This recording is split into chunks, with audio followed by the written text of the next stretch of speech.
Nós concluímos o capítulo 12 vendo o acontecimento relativo à mãe de Jesus e aos irmãos dele, como o vinde a mim os cansados e os sobrecarregados, cria muitos problemas. A gente pensa que é a solução de todos, é a solução dos problemas de todos os cansados e sobrecarregados e oprimidos. Mas é um problema enorme para aqueles que acham que, em razão disso, há determinadas liberdades que Jesus se concede e concede àqueles que têm a Ele e andam com Ele, e o grupo que acha que entende de Deus, sabe de Deus, tem Deus na palma da mão, escreveu o manual e a anatomia de Deus, definiu os dogmas aos quais Deus se submete, porque os dogmas não são divinos, eles são humanos, aos quais Deus se submete, e os demais seres humanos têm que se submeter a esse dogma, aí a lógica se inverte. Aí os que fabricaram o dogma, em nome de Deus, quando alguém transgride o dogma em nome de Deus, eles dizem que você está com problema com Deus, porque transgrediu o dogma, e aí começa o pobre do cachorro a correr atrás do rabo. E a gente viu que só atingiu até a casa de Jesus, a família de Jesus. Eu levei vocês para Marcos 3, de 31 em diante, para vocês perceberem como isso chegou na mente da família de Jesus. O fato de que ele chama as pessoas, acolhe as pessoas vêm. E qual foi a reação que Maria, os irmãos e as irmãs tiveram? Está tudo aqui no meu YouTube gravado. Você quer saber qual foi? Está tudo aí, é o primeiro antes dessa transmissão de agora, bem na sua face. Para quem quiser ter um mínimo de trabalho pessoal, descobrindo as coisas e me poupando minimamente. Hoje, nós chegamos aqui no capítulo 13 de Mateus. Eu venho discorrendo sobre Mateus desde o primeiro dia, desde o início de janeiro. Já tem 1 ano e meio que eu venho expondo. Eu fico grato, como, por exemplo, no domingo passado, aqui no Caminho da Graça, no Centro de Convenções Ulisses Guimarães, algumas pessoas vieram falar comigo, especialmente pessoas de uma determinada idade, foram as que vieram me falar sobre essa exposição. Uma senhora de 60, uma de 70, uma outra de 80, uma outra mais nova um pouco, de 50 e pouco.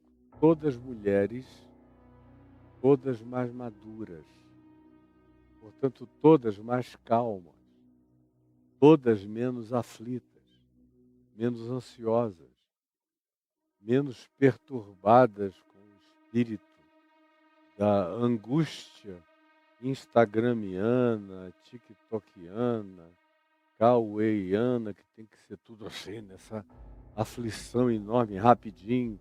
Você quer falar alguma coisa, fale em 1 minuto, porque senão o pessoal está indo.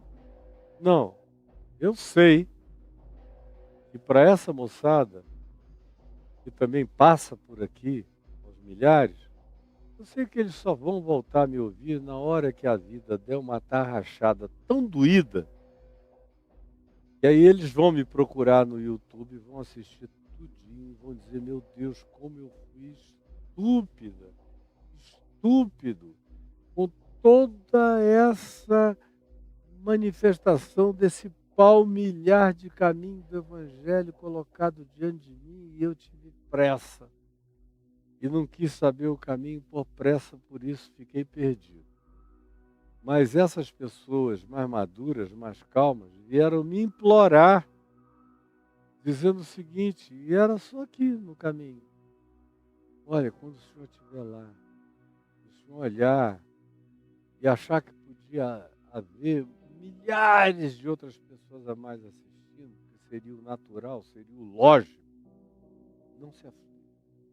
Porque para mim a diferença é brutal. O que eu estou aprendendo é tudo que na vida eu não soube até começar a seguir essas exposições que descortinam, que tiram o véu todos os dias diante da minha face. E eu enxergo com clareza o que até então me era impossível. Eu sei que é assim que acontece, eu sei que apenas alguns mais jovens é que têm a calma, a paciência de assistir. Primeiro vão ter que entrar no sabugo da existência, apanhar a beça, para um dia, com mais humildade de coração, chegarem e dizer: quem sabe eu estou perdendo. Só porque eu achei que eu era jovem demais, rápido demais, falava muito rápido, que tinha que me identificar com gente de esperteza da minha geração, com soluções geracionais todas mágicas, rápidas e tópicas e propositoras de ganhos e lucros e outras coisas, e perdi essa oportunidade e troquei o eterno pelo temporário. Só agora, depois dessa sabugada da existência, que eu estou, enfim, me obrigando a ter tempo para aprender. Porque não adianta, você não vai aprender na pressa, na angústia, não vai aprender na aflição, que não para reflexão, você não vai. Eu estou te garantindo. Você pode vir passar por aqui, como tem gente que fica 2 minutos, 3, sai correndo para lá e para cá, e não é por ocupação, não, é por ansiedade. Não vai pegar nada. Vai pegar um fragmento aqui, um fragmento ali. É como quem pega, por exemplo, os manuscritos do Mar Morto, achados em 1947 lá em Qumran, ao lado do Mar Morto, portanto. E quando eles acharam que foram abrir, está tudo colado, saíam fragmentos. Fragmentos. Eles perceberam que naqueles fragmentos havia coisas importantíssimas. Mas eles só estão conseguindo ler alguns dos manuscritos achados em 47, só estão conseguindo ler escorreitamente agora. Décadas e décadas e décadas depois, quando a tecnologia desenvolveu aparatos que permitem você ler um rolo que está todo colado, que não dá para descolar, senão esfarela todo. Mas a tecnologia de ressonância hoje vai fazendo essa espécie de radiografia contínua, às vezes até em projeção praticamente de 3D, e eles vão lendo os textos que eram os que estavam fechados para eles, até a maturidade tecnológica trazê-los a possibilidade de entender, ler, compreender e aproveitar. Tem gente que caiu aqui dentro da caverna dos manuscritos do Mar Morto, mas só pegam fragmentos. Eu quero dizer a você que a tecnologia espiritual está mais do que pronta para você não viver de caixinhas de promessas, de versículos, de fragmentos, de descobertas. Você sabia que? Aí te dão lá uma palavra que você desconhecia, mas não te ensinam a viver a partir daquilo ali.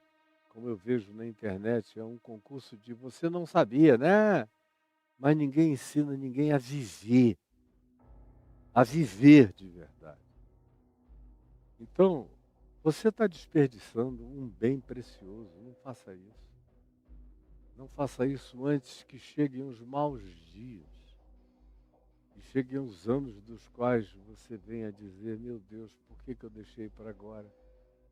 Depois de ter desperdiçado anos e anos e anos e anos e anos de oportunidade. Pois bem, hoje nós chegamos ao capítulo 13, aqui de Mateus, que é a parábola do semeador, que aparece também em Marcos 4 e em Lucas 8. A mesma parábola, dizendo exatamente a mesma coisa,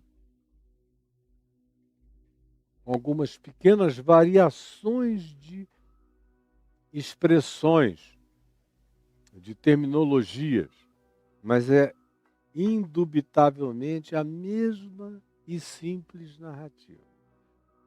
Seguindo aqui o contexto de Mateus, porque a meu ver aqui se torna mais ou menos irrelevante a gente ir para Marcos 4, Lucas 8, para fazer essa completude, eu vou, portanto, me ater a Mateus 13, que diz, naquele mesmo dia,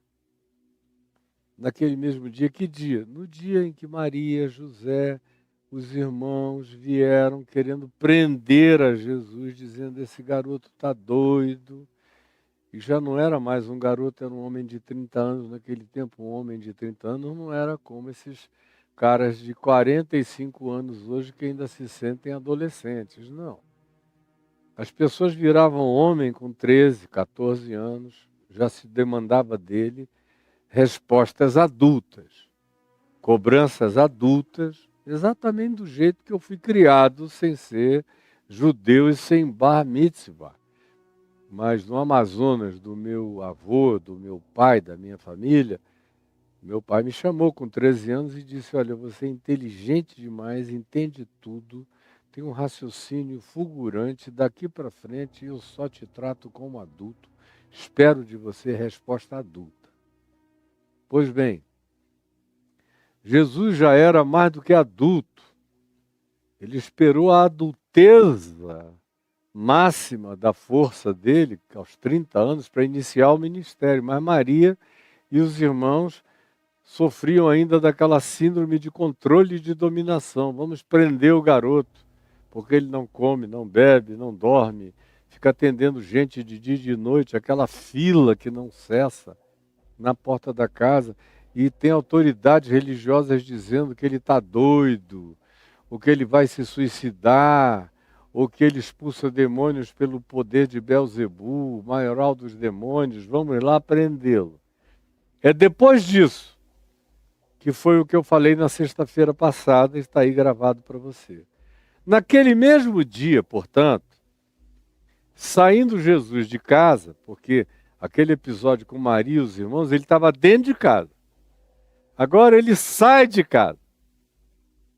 E o interessante é que ele sai de casa, aí não diz, então, pegou Maria, os irmãos, as irmãs e os parentes, levou para um lugar à parte, passou o resto do dia acalmando-os, não. Ele deu aquela resposta, eles aqui vivessem com aquele barulho, que aprendessem aquilo, que aquele tempo, que aquela umbilicalidade lá de Nazaré estava cortada definitivamente e para sempre, que tratassem de olhar para Jesus como o resto do mundo olhava, que não era uma prerrogativa de DNA nem de carne e sangue que os faria ter, da parte de Jesus, um tratamento diferenciado, o que dava a eles a permissão para fazerem cobranças dessa natureza amordaçante e aprisionante. Não! Nem com Jesus, nem com ninguém. Tem uma hora em que paternidade e maternidade têm que ser colocados no seu lugar, senão a gente adoece dos nossos pais e dos nossos parentes. A gente entra em estado de dependência, de codependência, de controle, que desenvolve um estado psíquico enfermiço por causa dessas dependências que milhares de vocês, a elas, estão submetidos e enfermos delas até o dia de hoje. Quem quiser saber o tratamento, está aqui no YouTube para vocês verem o que eu falei sexta passada. Naquele mesmo dia, portanto, saindo Jesus de casa, da mesma casa, assentou-se à beira-mar, ali na frente, alguns metros de distância, até o dia de hoje. E grandes multidões, grandes, não era um grupinho de pessoas. Quando diz grandes, é grande. Multidão já é muita gente. Quando se diz grandes multidões, é uma manifestação superlativo, redundante, para expressar a grandeza do ajuntamento mesmo. Grandes multidões se reuniram perto dele.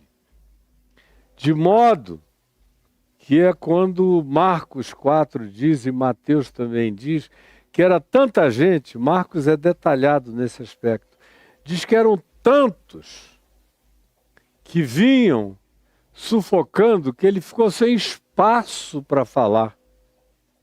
E aí ele pediu que preparassem um barquinho para que tivessem sempre ali em volta do Mar da Galileia um barquinho, púlpito, um barquinho para afastar 4, 5, 6, 7 metros da praia, da areia, para que ele falasse do barco.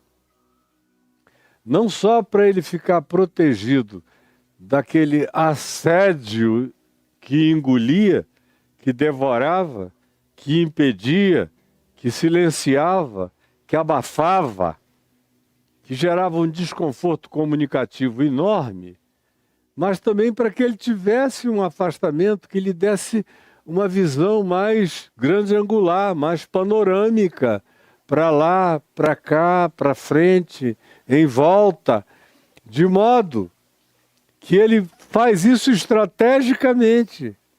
Por causa das grandes multidões, ele pede que preparem um barquinho. E Marcos é bem explícito, solicita que tenham sempre consigo agora um barco, para que ele possa falar do barco à terra. Há ocasiões, e a gente aprende com Jesus, em que os distanciamentos são mais do que necessários, são salutares. Do contrário, a multidão é insaciável. Eu aprendi isso muito, muito, muito jovem na vida, quando eu comecei a pregar o Evangelho, com 18 anos e meio. Quando eu cheguei aos 19 anos, eu já estava na televisão. Quando eu cheguei aos 19 anos e meio, pregando num horário nobre, todo domingo, na Globo do Amazonas, de 6h30 às 7 horas da noite, a cidade inteira assistindo aquilo ao vivo, tendo eu tido o background de tanta confusão, de tanta briga, de tanta guerra, de tanto choque, de tanto problema, de tanta hospitalização daqueles nos quais eu bati, de tanta mulher, de tanta briga de homem comigo por causa das mulheres da cidade, aquele papo furado idiótico. Então, tinha já esse conhecimento prévio, negativo, na cidade inteira. E agora a TV me fez conhecido no resto do estado, depois em Roraima, Rondônia, Acre, Amapá, depois foi para Altamira, depois foi para Santarém, depois foi para o Recife, depois foi para Fortaleza, depois foi para Curitiba, Cascavel, Londrina, Maringá, depois cobriu o Sul, aí entrou no Rio de Janeiro, entrou em São Paulo, foi entrando em Minas, em todos os interiores, mas eu com 19 anos e meio em Manaus já tinha que preparar o meu barquinho. Eu já tive que dizer, não, do jeito que está, não dá para viver. Não dá nem para sair de casa. Aí eu tive que tirar tudo meu de dentro da minha casa, porque o endereço era da minha casa, iam para lá 300, 500 cartas por dia. Pessoas ficavam esperando desde que o dia amanhecia para serem atendidas. Eu falei, aqui não dá. Eu preciso de um lugar um pouco mais distante. E aí aluguei na rua Getúlio Vargas um escritório e botei tudo lá. Lá sim, tinha aquela multidão, mas eu pelo menos tinha para onde voltar, tinha a minha casa. Me reservei ao direito de não ficar informando a minha residência, embora já houvesse muita gente que soubesse, mas quando chegavam demais lá, o pessoal da casa já estava instruído a dar o endereço de onde eu atendia as pessoas. Às vezes isso é fundamental e essencial, e não precisa de Maria nem dos irmãos querendo prender e arrastar você para um retiro obrigatório em camisa de força, não. A lucidez ensina a fazer isso. A autopreservação, a maturidade, a certeza de que você pode carregar a graça divina que seja, mas você precisa de repouso e de cuidados humanos, e foi o que Jesus fez. Botou o barquinho se interpondo entre ele e a multidão, porque eram numerosas as multidões. Não é essa idiotice que eu vejo um cara, meu Deus, tem tanta gente patética. O cara não tem ninguém querendo falar com ele, atrás dele, nem coisa alguma, para ele dar um senso de importância a si próprio. Ele contrata 8 seguranças. Aonde quer que ele chegue, ele manda o pessoal abrir, colocar aquele tapete vermelho para ele passar. Um bando de pessoal que precisava de surra, que não apanhou do pai e da mãe para criar vergonha na cara, para se desembabacar de alma. São os heróis de vocês por aí, os mesmos que também não podem entrar numa fila de avião, tem que ter um jatinho para levá-los, tem que ter isso tudo. É esse bando de coisa nojenta em volta. Isso é um extremo patológico. Agora, Jesus, que de fato lidava com o mundo real, com grandes multidões, com gente querendo pegar, tocar, comer, devorar, arrancar pedaço dele, era verdade, era real, era fome, era sede, era carência, era aflição, era gente oprimida, endemoninhada, leprosa, miserável, desgraçada, marginalizada, era gente sofrendo, e ele curava a todos, cuidava de todos, mas chegou uma hora que para conseguir falar com audibilidade, ele precisou ir para o barquinho, para poder falar dali. E é o que ele faz. E é um sentido de natureza estratégica, de autopreservação natural para propagação da palavra e para preservação do mensageiro, minimamente falando. Não como Maria queria, mas como ele determinou que seria. E ele determinou colocando o afastamento necessário, prudente, conveniente e saudável para sua autoproteção. Sem autoproteção, depois de um tempo, quando a vida, o ministério da gente ganham esse poder de assambarcamento de tantos milhares de indivíduos, não raramente uma pessoa saudável tem que aprender a se proteger. Tem que morar num lugar quieto, tem que ter a sua casa, tem que fazer diferenciação entre um mundo e outro. Do contrário, você é devorado no processo. Isso tudo pode ser feito com todo bom senso, com toda calma, sem babaquice, que é a palavra, desculpem, o meu vernáculo é amplo. Eu podia falar tolice, insensatez, estultícia, mas a palavra adequada é sem babaquice, que é o que eu vejo esse pessoalzinho aí que vocês seguem fazendo. O cara não pode ter 3 em volta dele que ele já quer botar um segurança para ter um status quo. Não sei como é que vocês não enxergam a pateticidade disso tudo. Pois bem, ele tomou esse cuidado e o verso 3 diz: e de muitas coisas lhes falou por parábolas, muitas. Jesus sabia que existem certas pessoas que só conseguem depreender determinados ensinamentos, obter algumas compreensões, que só conseguem discernir a partir de uma cognitividade bem lúdica, quase infantil, completamente ilustrativa. Eu vejo isso até o dia de hoje.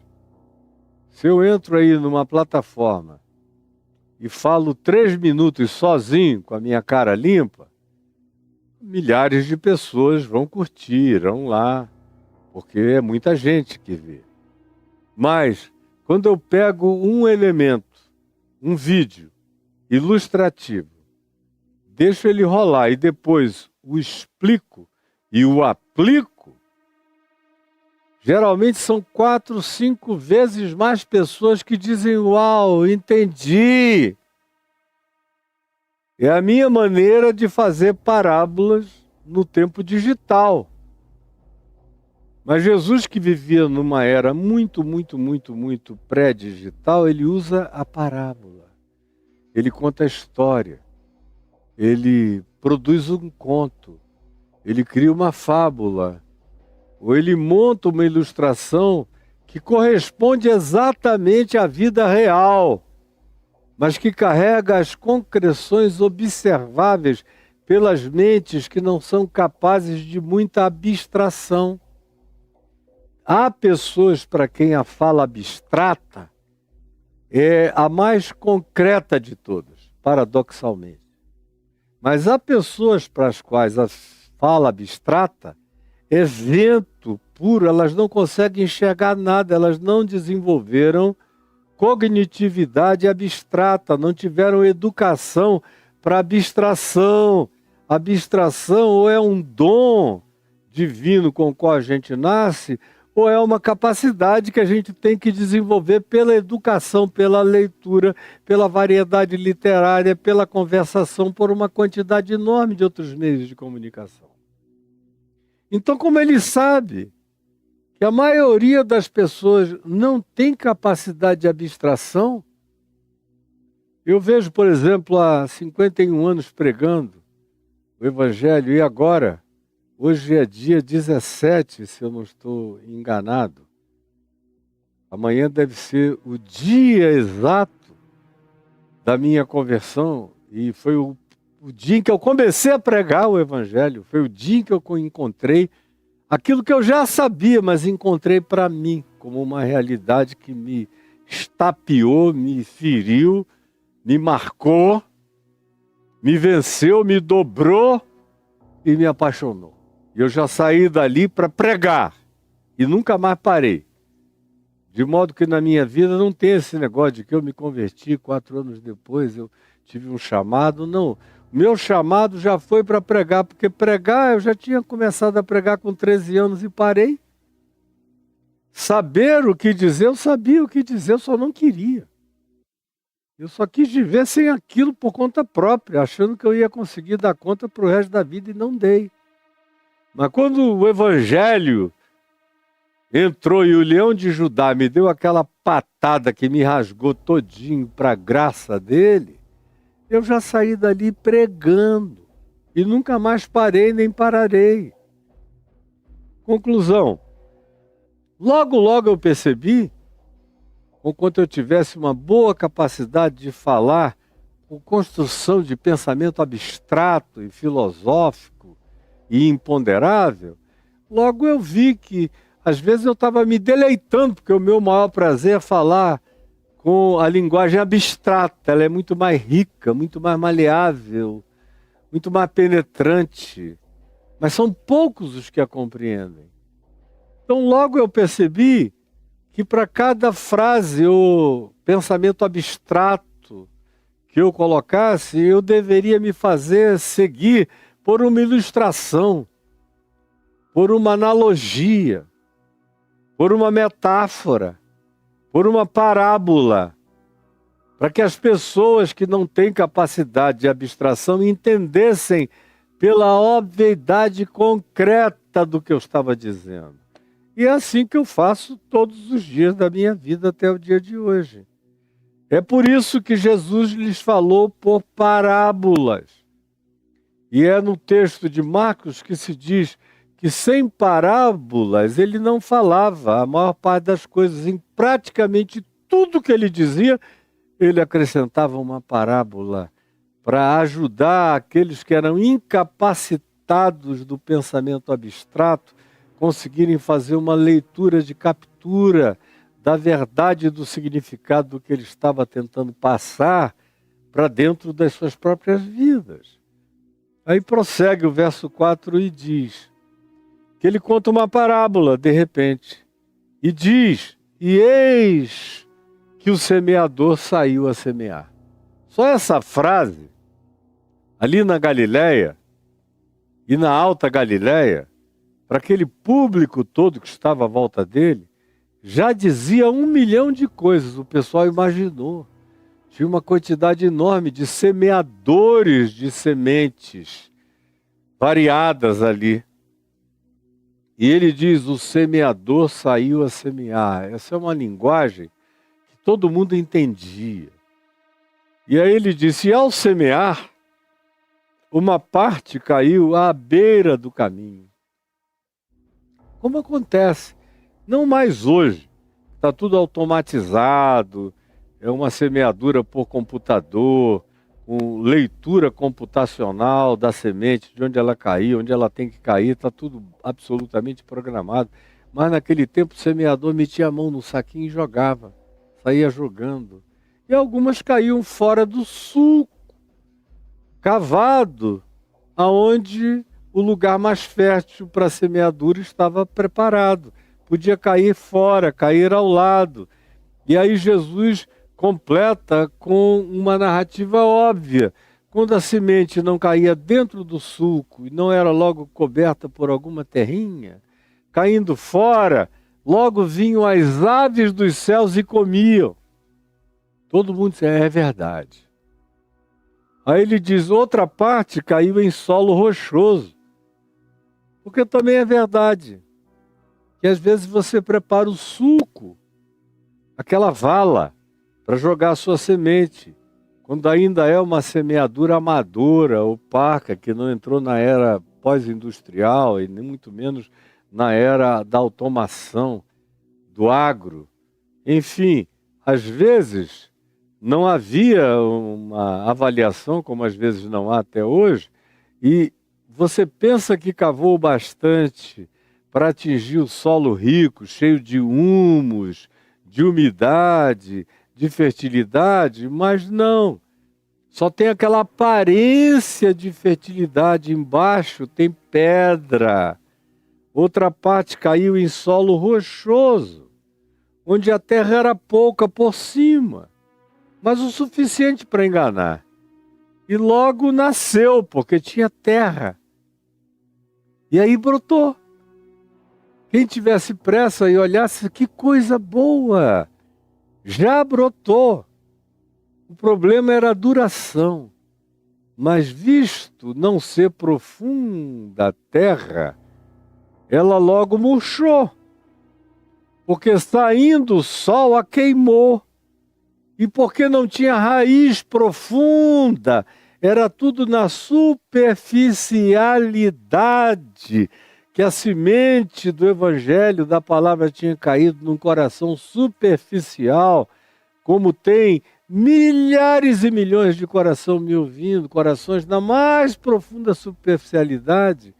Quem olha a aparência e diz aí, parece que tem terra. Ah, tem sim. Olha como logo deu um brotinho. Mas você vai ficando acostumado com o passar do tempo. E você faz algum teste e vê que logo ali, um dedo abaixo, você já encontra chão duro, pedregoso. Não dá outra. Nesse meio século de experiência, eu já vi tanta semente cair em solo raso. O pessoal se alegra, eu nunca mais saio desse lugar para sempre. Obrigado, encontrei a mensagem, o meu pastor, o meu mestre. Eu só fico de braços cruzados sabendo que é questão de mais 1 mês, 2 meses, 3, 6 meses, estourando 1 ano, eu vou procurá-lo, vou procurá-la e ele não estará mais lá.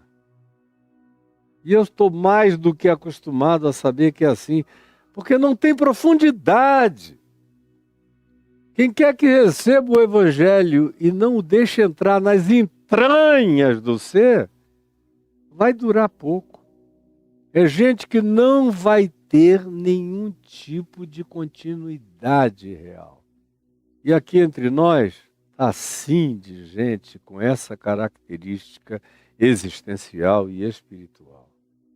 Aí no verso 5 ele descreve uma terceira categoria de semeadura. Ele diz, outra parte dessas sementes caiu em solo rochoso onde a terra era pouca, logo nasceu logo nasceu, visto não ser profunda a terra. Saindo, porém, o sol secou. Aí vem a terceira parte. Outra caiu entre os espinhos. Passaram uma enxada ali, abriram um rego, um sulco, mas de maneira um tanto displicente. Não prestaram atenção no plantio anterior. Antes, aquilo ali tinha sido um matagal, um terreno baldio, lotado de sementes variadas e de décadas que estavam ali vivendo a sua recorrência de se alguém limpasse, elas desapareciam, mas logo, logo na primeira chuva brotava tudo. Porque o chão nunca tinha sido adequadamente preparado. Tudo tinha sido feito na extrema pressa. A natureza original do solo não tinha sido alterada.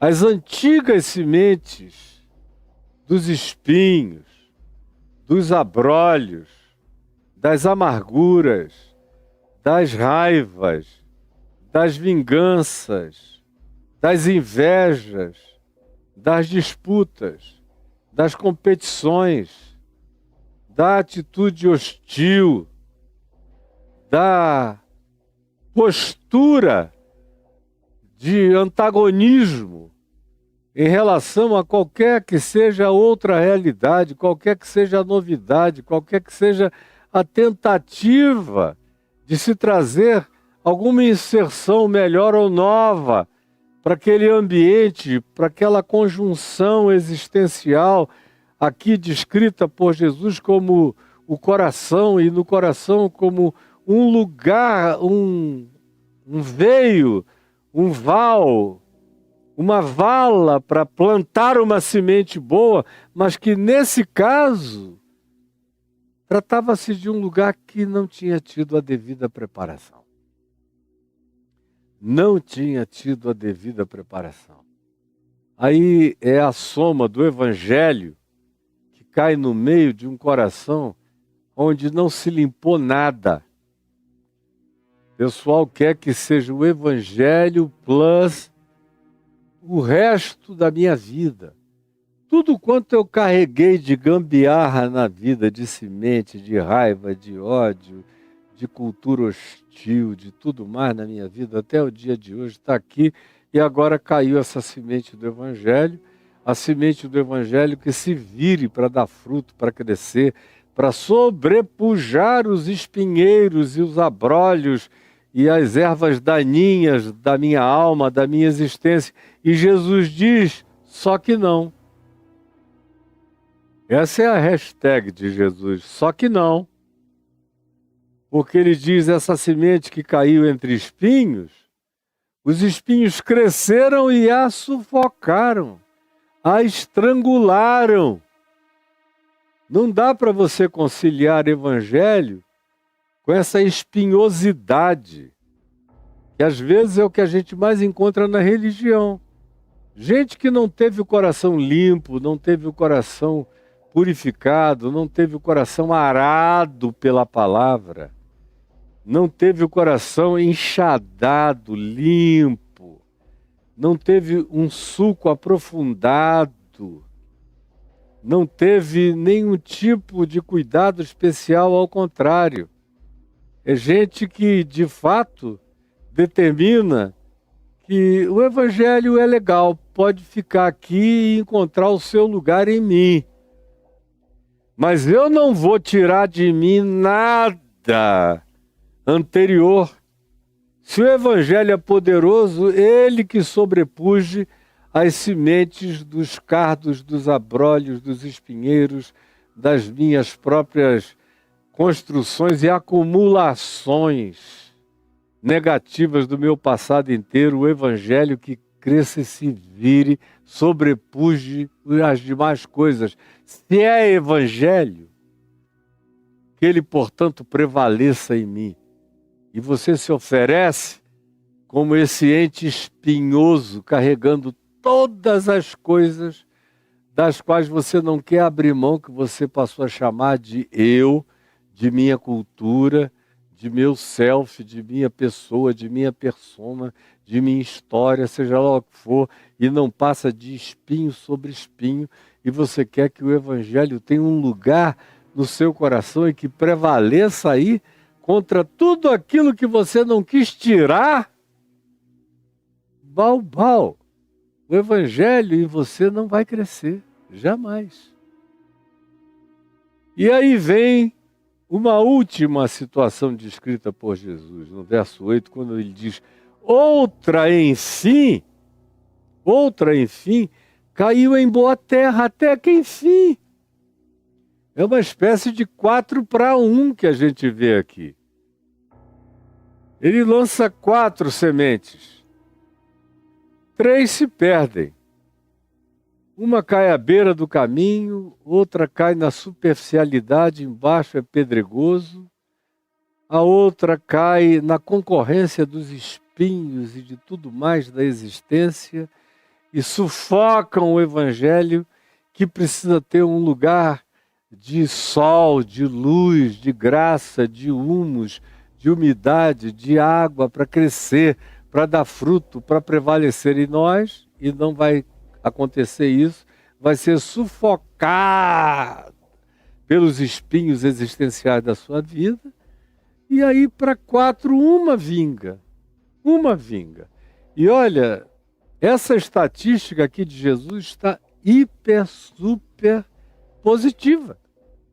Hoje em dia, eu não posso mais dizer, honestamente falando, que para cada 4 pessoas que me ouvem pregar o Evangelho genuíno, que é o que eu prego, não é doutrina, não é engano religioso, não é catequese, não é nada disso. E todo mundo que me ouve vê que eu não estou querendo catequizar ninguém para coisa alguma, nem vender nada para ninguém. Todo mundo vê, até o diabo sabe disso. Mas eu não posso mais dizer que para cada 4, pelo menos vingam na resposta positiva à palavra. Hoje em dia, meu Deus, o negócio ficou tão feio que é para cada 1000, para cada 500 a gente vê dar fruto. Quando é uma assembleia muito boa, a gente vê para cada 100,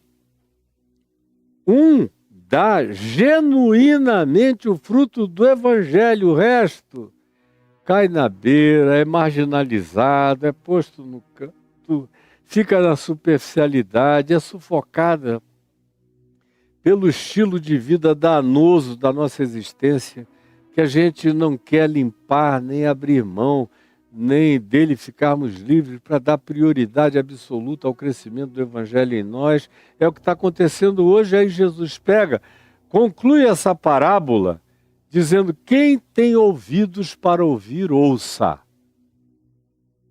Quem tem ouvidos para ouvir, ouça. Aí olha só, eu não sei ainda quanto tempo mais eu tenho aqui, mas eu sei o seguinte: é 13h. Eu vou tentar caminhar ainda com vocês mais uns 20 minutos, prestem atenção. Aí do verso 10 ao verso 17, tem uma explicação de natureza abstrata, existencial, psicológica, espiritual, de Jesus, explicando a reação desses corações ao Evangelho. É o mesmo Evangelho, é o mesmo semeador, é a mesma palavra, é a mesma oportunidade, é o mesmo conteúdo, mas são reações distintas.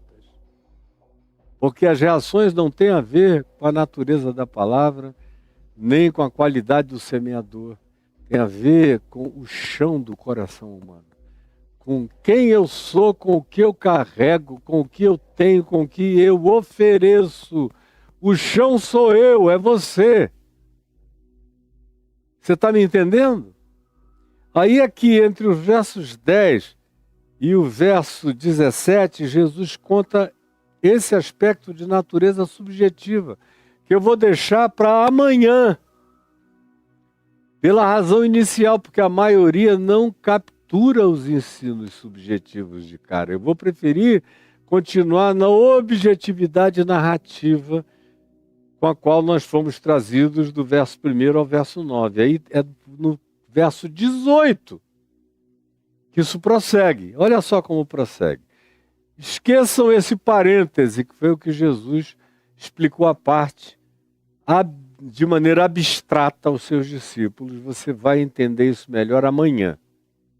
Hoje a gente prossegue no verso 18, quando Jesus explica agora para todo mundo a parábola, dizendo: atendei vós, todos vocês, que eventualmente não compreenderam quando eu disse da primeira vez, quando eu falei só da experiência do semeador e da terra, que para bom entendedor essa palavra já bastaria.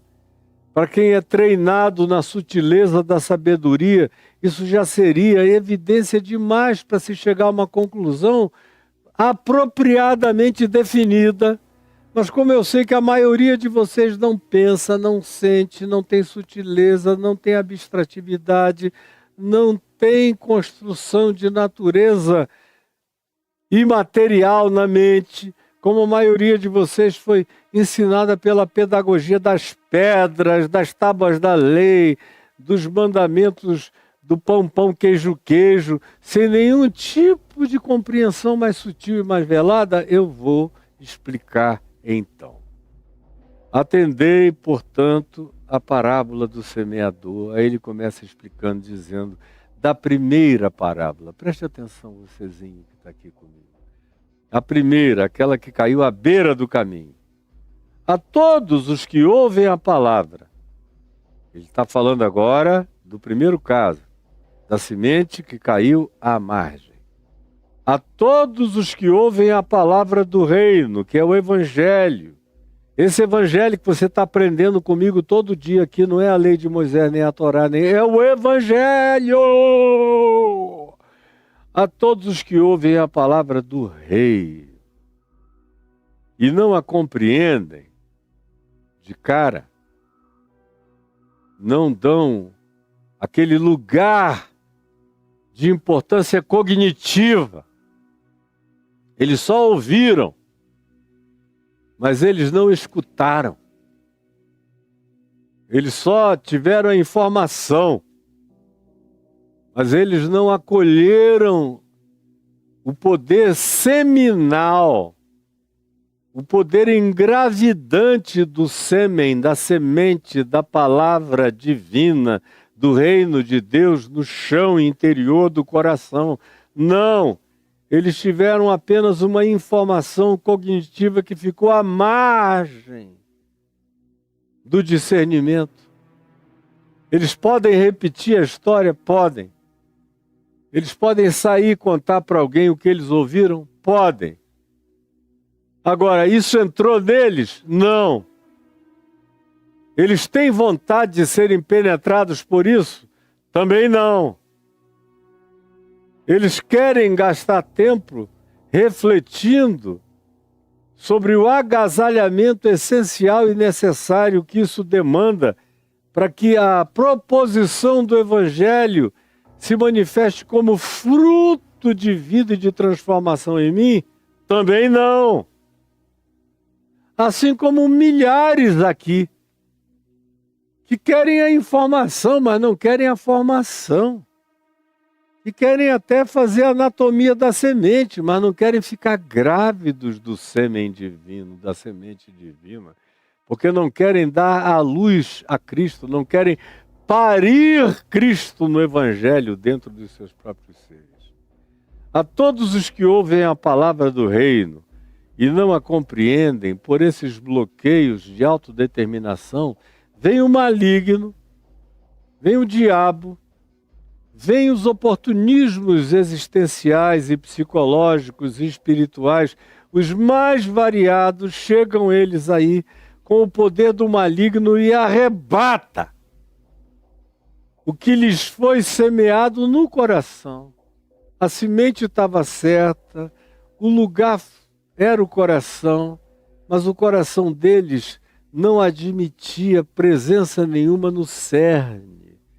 Eles só aceitavam semeadura nas bordas, nas marginalidades da vida, como tem muita gente para quem não há nenhuma oferta do ventrículo superior esquerdo do coração para que a semente caia nesse lugar mais oxigenado do chão do coração da gente. São pessoas que querem tudo na periferia do ser. Aí vem o maligno e arranca. Eles têm a informação, mas jamais terão a formação do Evangelho no ser deles. E a palavra é arrebatada. O que lhes foi semeado é tirado, é arrancado.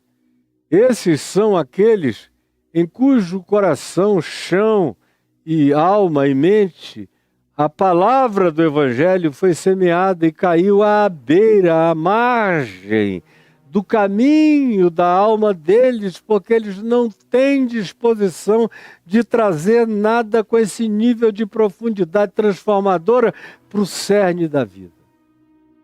Eles não têm nenhuma disposição de trazerem absolutamente nada disso, amigo Caio Araújo, muito obrigado. Para o cerne da vida, não tem. Não tem. E aí o Evangelho não vinga. Aí vem Jesus e explica a segunda semente. Verso 20. O que foi semeado em solo rochoso, que a gente viu aqui, quem é esse? É o que ouve a palavra e a recebe logo com alegria. É aquele pouquinho de terra. É aquele torcedor de primeira hora. Sabe aquele torcedor que só se mobiliza e pega a bandeira quando é disputa de campeonato? Mas eles não seguem o time perdendo, sofrendo, não. Eles só chegam para a celebração. Esse tipo de alma, que é assim em tudo mais. Se o filho passa bem na escola, ele... Se o filho não vai bem, ele despreza. Se a mulher está gostosa, bonitinha, saradinha, bem tratada, eles louvam. Se ela ganha um pouco de peso, eles desprezam, porque nada deles é real. Nada neles é profundo. Nada neles é para sempre. Tudo neles é completamente temporário. Eles são almas temporárias. E eu estou falando aqui com milhares de almas temporárias. De gente que tem uma alegria. Eu encontro pessoas a minha vida inteira. Eu estou vacinado disso por todos os lados. Que o cara chega, me ouve e diz: eu nunca mais vou te largar. Essa palavra eu vou seguir. E você não o escandaliza, você não o choca, você não o expulsa, você não o trata mal, você faz tudo certo, tudo bem, tudo bom para com ele. Mas um dia você olha aquele mesmo cara que dizia: eu vou ficar aqui para sempre, e ele já não está mais lá, conforme Jesus diz. Porque esse é aquele em quem a palavra caiu semelhantemente à semente que cai num solo duro, empedrado, rochoso. Tem uma camada de terra, como se fosse esse coração, uma camada de carne, mas por dentro é pedra pura. Esse é o que ouve a palavra e logo recebe, aleluia, glória a Deus, com alegria. Eu quero ser batizado, eu vou ficar aqui, eu não deixo nunca mais. Louvado seja o Senhor pela tua vida que me trouxe essa palavra. E olha bem, os anos passaram e quanto mais eu vejo esses indivíduos chegarem da torcida organizada com a bandeira confete e batendo tambor, eu sei, infelizmente sei que o prazo de validade deles é curto. Que eles são temporários. Eu dou uns beijinhos para lá e para cá, faço um afago, mas eu sei que você vai embora, que você não vai ficar. Quantos aqui, para eu não falar de meio século de ministério, quantos aqui, só nos últimos 20 anos, Já estiveram aqui aos milhões dizendo: eu não saio nunca mais daqui. Cadê ele? Cadê ela hoje? Só Deus sabe o que fizeram de suas vidas, porque era tudo superficial. O Evangelho nunca botou raiz para dentro, nunca atingiu os elementos do âmago do ser, mas como eles não têm raiz profunda em si mesmos, nada neles é profundo, tudo neles é de alegria, de superficialidade, de epiderme. Portanto, tudo neles é de pouca duração. Deixa eu dizer, portanto, tudo neles é de pouca duração. Como tem sido de pouca duração na tua vida. E eu espero em Deus que dessa vez não seja. Mas infelizmente a estatística diz que no mínimo é assim. Não tem raiz em si mesmos. Tem pavor de qualquer coisa que coloque o seu carnegão para dentro, o seu espigão para dentro, que faça o seu drill, a sua perfuração, atravessando todas as pedras e indo até a profundidade mais abissal do ser e da vida. A maioria não quer tanta profundidade assim em nada em suas vidas.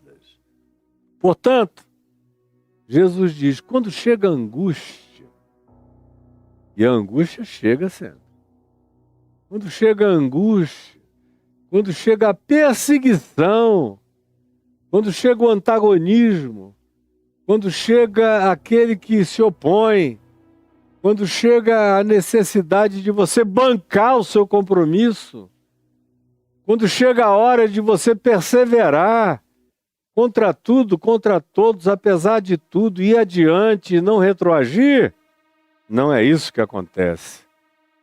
Quando chega a angústia ou a perseguição por causa do Evangelho, por causa de Cristo, por causa da palavra, por causa do ensino, por causa daquilo que o indivíduo manifestou como alegria primeira, ainda que superficial, ainda que não profunda.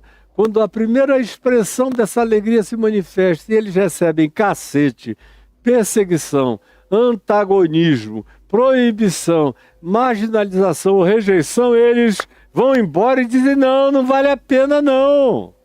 Não quero isso para mim. E eu vejo isso a minha vida toda, todo dia. Aí ele conta a terceira semente, explica o significado existencial e psicológico e espiritual dela. O que foi semeado entre os espinhos, que caiu no meio do espinheiro, é um tanto óbvio. Quem é?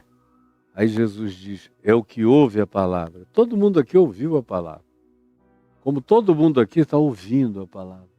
Como todo mundo aqui está ouvindo a palavra. E tem gente aqui que pensa que já ouviu essa palavra muitas vezes. Você já ouviu o texto, mas você nunca ouviu a palavra. Se você tivesse ouvido, você não teria nem dito, essa aí eu já sei. Sabe nada.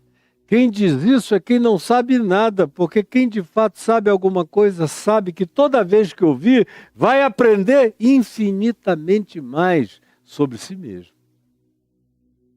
Aí vem Jesus e diz o que foi semeado entre os espinhos, que eu já disse o que são, todas essas gambiarras passadas, essas tentativas de fazer o Evangelho ser conciliado com tudo mais da nossa vida que a gente não admite mudança, nem limpeza, nem transformação. Sim, esse é o que ouve o Evangelho. Porém, os cuidados do mundo, o dinheiro, a fama, as importâncias, os prestígios,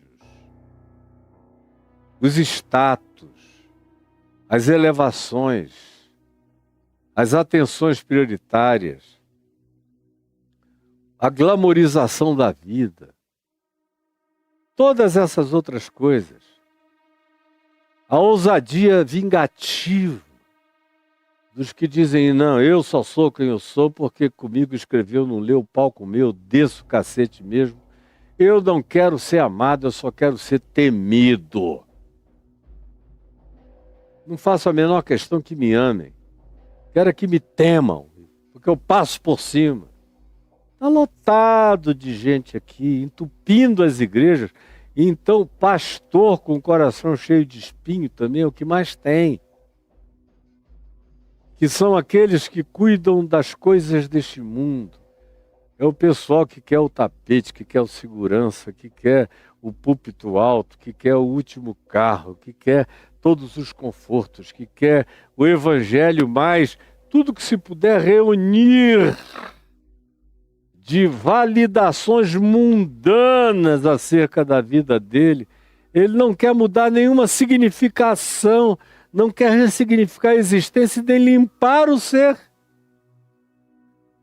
Esses são aqueles em cujos corações a semente caiu entre os espinhos. São os que ouvem a palavra do Evangelho, porém os cuidados do mundo e a fascinação das riquezas, da teologia da prosperidade, da teologia do domínio, das importâncias, dos afamamentos, de se tornarem mais conhecidos do que o Evangelho. Todas essas coisas que cada vez mais habitam a alma de quase todo mundo. Com essas fascinações e com esses enganos e com essas miragens, a palavra que Jesus diz é fascinação, é a palavra que ele usa. Esse estado de fascínio, no qual a gente vê a maioria das pessoas em estado de fascínio, em contemplação adorativa das miragens à nossa volta. É todo mundo cultuando a fascinação e a miragem. Não tem como o Evangelho ter nenhuma prevalência e ganhar nenhum lugar, crescer e se tornar frutífero no seu coração, jamais. Portanto, Jesus conclui no verso 22, dizendo, essa semente ficará infrutífera. Vai ficar sufocada. Vai morrer. E aí no verso 23, ele diz, mas o que foi semeado em boa terra é aquele que junta as condições anteriores todas num aspecto de declaração positiva. Quem são, portanto? Esses do quarto elemento, esses do quarto chão, esses onde a semente cai do ventrículo superior esquerdo, o lugar mais oxigenado do coração, mais pronto para a fertilização do ser. Quem são esses? São os que não deixam o Evangelho à margem, antes o colocam no centro da vida. Quem são esses? Que são aqueles que oferecem a melhor terra, melhor coração, melhor semente, melhor mente, melhor atitude para o Evangelho de Cristo Jesus. São os que não deixam na margem do ser. Segundo lugar, são os que não o deixam na superfície do ser. São os que arrancam as pedras. Vocês veem aqui esse monte de pedra aqui comigo? Não é porque eu tenho culto às pedras, não. Essa aqui é bonita, tudo é presente, tudo aqui é presente. Eu não comprei nada, não procurei nada. Essa aqui eu achei, já contei a história, tropecei nela no Rio Negro. Do lado de lá do Rio Negro, em Manacapuru, era a cara de um coração. Eu estava vivendo uma oração angustiosa naquele dia em relação a um coração empedernido e eu agradeci a Deus pela memória e pela intercessão e por ter me dado um coração de pedra para eu nunca mais me esquecer o que pode acontecer com o coração de qualquer um de nós, que pode começar de carne e terminar de pedra. Os do segundo grupo são os que passaram a enxada quando ouviram aquela primeira batida na pedra. Tac! Será que tem pedra? Aí foram e pegaram aquilo que eu não sei nem como chama aqui, mas na minha terra a gente chamava de alvião. Que é aquela coisa com uma ponta fina e uma outra mais forte. Então, para um lado tem uma pequena enxada funda e para outra é só um bico forte. Aí você usa o bico forte para pá, quebrar a pedra, aí tirando, puxando. Aí quando você vê que ela afrouxou, você mete o segundo e vai arrancando e jogando e limpando o chão. São os que nunca se deram esse trabalho de limpar o coração, de tirar a pedreira escondida no ser. Oferecer não a superfície da alma, mas a profundidade da vida a Deus, ao Evangelho de Cristo. Portanto, o que foi semeado em solo rochoso, esse é o que ouve a palavra, recebe logo com alegria, mas o chão é profundo, não tiraram a pedra. Quando vem a angústia e a perseguição, eles desistem. O que foi semeado entre os espinhos, vocês já viram, mas o que caiu em boa terra é o que não deixou à margem, botou no centro, é o que não disse o Evangelho que dê a volta nas suas raízes e contorne as pedras. Ao contrário, ele foi, cada pedra que ele identificou no seu coração, ele arrancou. Isso aqui é petrificação, de calcificação da minha maldade por anos e anos e anos. Foi o direito à vingança ao qual eu me permiti, que se calcificou como perversidade em mim. Eu vou arrancar. Eu vou arrancar. E arranca tudo e não deixa nada. E aí, esse também da quarta semente, que é a única que vinga, é aquele também que viu que tinha espinhos crescendo, que havia sentimentos ruins querendo crescer junto com o Evangelho, e que entendeu que não dá para conciliar o Evangelho com vingança, com ódio, com rancor, com competição, com disputa, com inveja, com supremacia, com vontade de se tornar maior do que os outros e de impor a sua grandeza sobre os outros, com a gambiarra das suas malquerências. São os que entenderam que tem que limpar isso tudo, arrancar isso tudo, deixar o coração limpo de qualquer semente, de qualquer erva daninha, de qualquer espinhos e abrolhos que existem dentro de cada um de nós, e a gente tem que identificar, arrancar, limpar e tirar. Porque o Evangelho não se concilia, não cresce junto com isso em ninguém. O que foi semeado em boa terra é aquele que ouve o Evangelho com a mente e com o coração. Portanto, ele compreende o significado disso, a exclusividade, a centralidade, a necessidade de que isso tenha profundidade até o âmago do meu ser, e que não tente nenhuma conciliação entre a bondade do Evangelho e a maldade da minha natureza, que nunca foi submetida à graça transformadora de Deus. Essa quarta qualificação, esse quarto chão, esse quarto coração, essa quarta semente é de gente que entendeu essas outras coisas e se limpou delas. Não tem ninguém que já chegue preparado assim. Todo mundo tem que fazer algum trabalho, algum autoenxergamento, alguma autopercepção, alguma tentativa de melhorar a vida, de oferecer o melhor de si.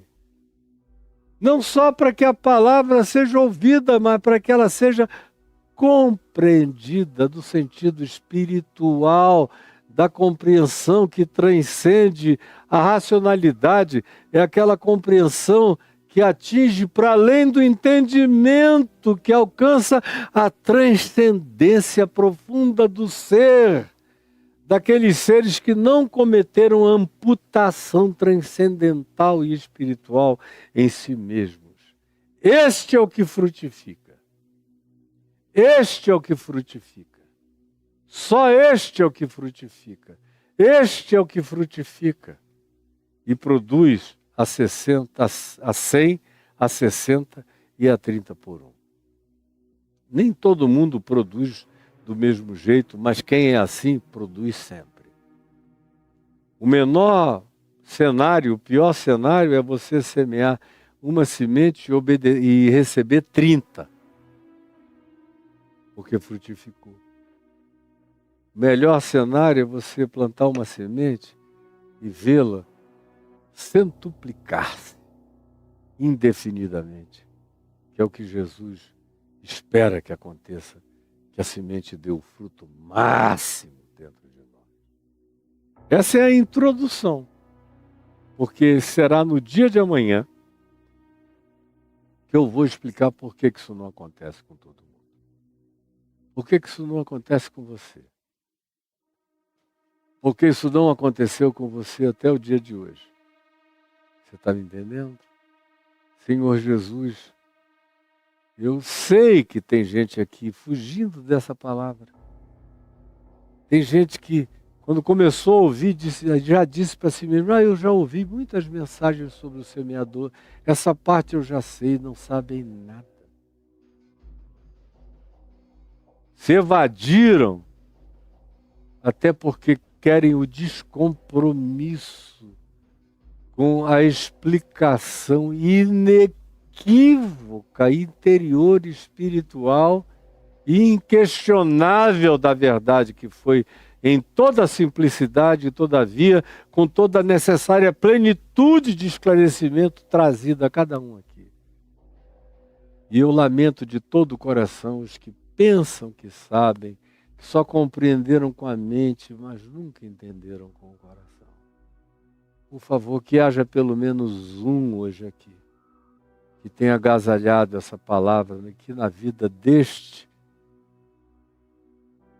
ele passe a significar, ela passe a significar o equivalente a 100 outros, que da vida de cada um dos que entendam haja uma multiplicação maravilhosa da expansão e do crescimento do reino de Deus a partir de suas existências.